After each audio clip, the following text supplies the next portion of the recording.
Hello, everyone. My name is Joanna Rodriguez, and I'm the Multicultural Outreach Coordinator here at PAL, the Parent Professional Advocacy League. I'm the parent of two wonderful children, ages 12 and 21. Through my many experiences, I realized that there is and has always been many barriers that the Latino community have around understanding and addressing mental health. In addition, the existing mindset makes it almost impossible to manage the challenges of mental health.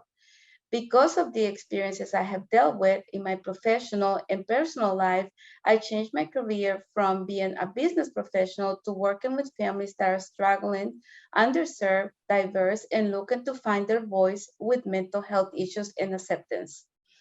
Today, we are here to answer some of the questions we did not have time to answer during our presentation at Vital Connections. Stacy? Hi, my name is Stacy Dallin. I am the mother of 3 adult children.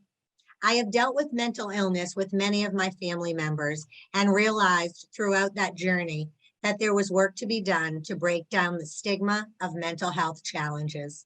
I have worked for nearly a decade supporting caregivers, raising children with mental health struggles. I currently work for PAL as a program manager, offering training, outreach, and support to families in the community. I'm going to start with question 1, and that is, what does self-care, self-love look like for children's mental health and parents' mental health? Self-love looks like treating ourselves the way we treat a friend or a loved one. We can learn to treat ourselves with acceptance, with compassion, with forgiveness, even with admiration. We can learn to accomplish this for ourselves, and then we are able to teach these tools to our children. Joanna? Thank you, Stacy. Second question, is there a difference between a child's mental health and an adult mental health? Well, sometimes a child's mental health can manifest as behaviors that are not always obvious as mental health concerns. There is typically a mental health stigma that affects both adults and children, and as a community, it is important to talk about mental health. Stacy? Our next question, how does our self-care reflect on our children, and how does our outlook affect their outlook on life and on themselves? We as caregivers are very strong role models for our children. When we develop a love for ourselves, self-care begins to come naturally. It's less of a chore. When a caregiver feels more balanced and nourished, they gain additional capacity to parent effectively and to create a positive home environment.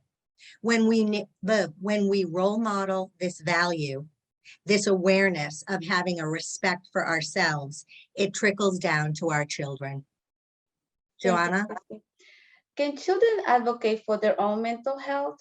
Most children are unable to advocate for themselves, and they don't typically know how to put into words what they are feeling. Kids haven't been told a lot of the tools to do so. Stacy? What does a support system look like? Support systems look different for every family. We all have people in our lives that we can count on, or maybe be able to count on if asked. This can look like babysitters, coaches, therapists, relatives. They can be both professional supports as well as natural supports. It may look like a neighbor driving one of your other children to a baseball game. It may look like a friend accompanying you to an IEP meeting. It may even look like somebody that you have coffee with once a week to talk about anything but your child. Joanna? Thank you. Can we discuss mental health with children and how? We believe it's always a good idea to be open with children in talking about their mental health at a level that they can understand. You can talk to their providers for help. Providers can be therapists, psychologists, and even a pediatrician. There is also a lot of information out there, including children's books to start conversations about mental health with your children. Stacy? How can we create support systems to help us support and advocate for our mental health? First, we need to identify the various types of supports we feel that we need.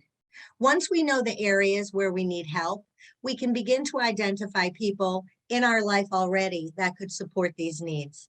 When we are aware of the gaps, we can also begin to seek out people and resources to add into our support system. Thank you, Stacy.